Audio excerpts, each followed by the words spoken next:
acara podcast berpikir kritis. Hari ini dengan saya Lintang Sekarlangit dan saya Sarsi Nurpiana. Jadi kita akan membahas topik mengenai pelayanan kesehatan di daerah terpencil di Indonesia. Jadi topik ini nih bukan soal medis tapi juga soal keadilan, hak warga negara, dan tanggung jawab negara, teman-teman. Jadi cocok banget dibahas dari sudut pandang filsafat.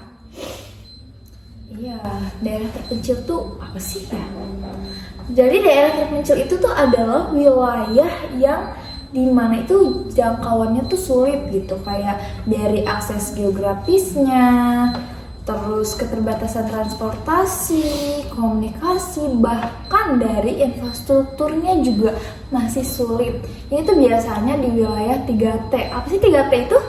Jadi 3T itu terdepan, terluar, dan tertinggal. Jadi contohnya tuh ada di Papua, NTT, Kalimantan Pedalaman, dan sampai pulau-pulau kecil terluar di Indonesia. Nah, kalau kita bicara data ya teman-teman, jadi di Indonesia tuh punya sekitar 10.180 puskesmas, tapi sekitar 2.500 diantaranya tuh berada di daerah terpencil. Jadi masalahnya tuh banyak puskesmas di sana tuh belum punya fasilitas yang memadai. Iya, puskesmasnya banyak tapi fasilitasnya Iya. Iya, terus kayak ada tahu puskesmas yang mereka tuh listriknya belum 24 jam gitu loh. Terus air bersihnya juga, bahkan alat medisnya tuh masih kayak kurang gitu, kurang memadai untuk sebuah yang namanya puskesmas gitu kan. Ini tuh jelas banget kan mempengaruhi dari pelayanan kesehatannya. Jadi belum lagi soal tenaga kesehatan di sana. Nah, data menunjukkan tuh sekitar 8-9% dokter yang bekerja di wilayah terpencil tuh mayoritas tuh terkonsentrasi tuh di daerah kota besar. Jadi untuk di daerah terpencil tuh masih minim, terkurang ya, masih tertinggal gitu kan.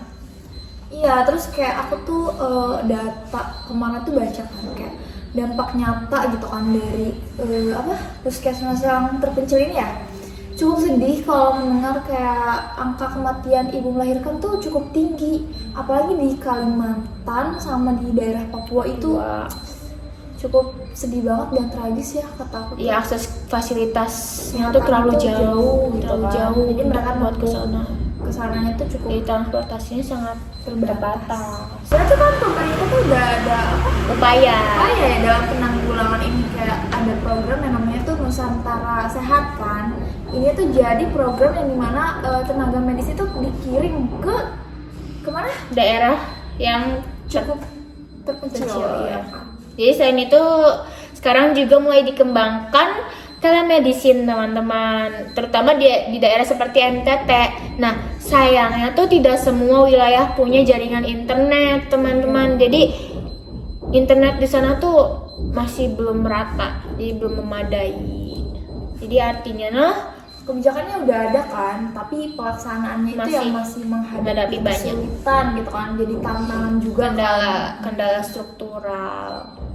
Jadi kalau kita lihat dari sudut pandang filsafat nih ya, khususnya untuk keadilan sosial, nah muncul pertanyaan penting. Apakah semua warga negara itu benar-benar mendapatkan hak kesehatan yang sama? Kalau menurut konsep dari keadilan distributif ya, negara itu udah seharusnya memberikan perhatian lebih kepada kelompok yang tertinggal gitu kan. Jadi bukan menyamaratakan, tapi dia itu memprioritaskan mana yang paling membutuhkan gitu loh. Jadi kalau warga kota itu ke rumah sakit itu cuma 10 menit. Nah, warga desa tuh dia harus menggunakan perahu berjam-jam. Jadi itu jelas menunjukkan ketimpangan struktural banget kan. Jauh banget itu ya, belum Iya. ada jembatan. Belum ada jembatan. Jadi kayak harus menggunakan perahu untuk menempuh ke tempat tersebut. Cukup kasihan ya kalau dilihat-lihat itu.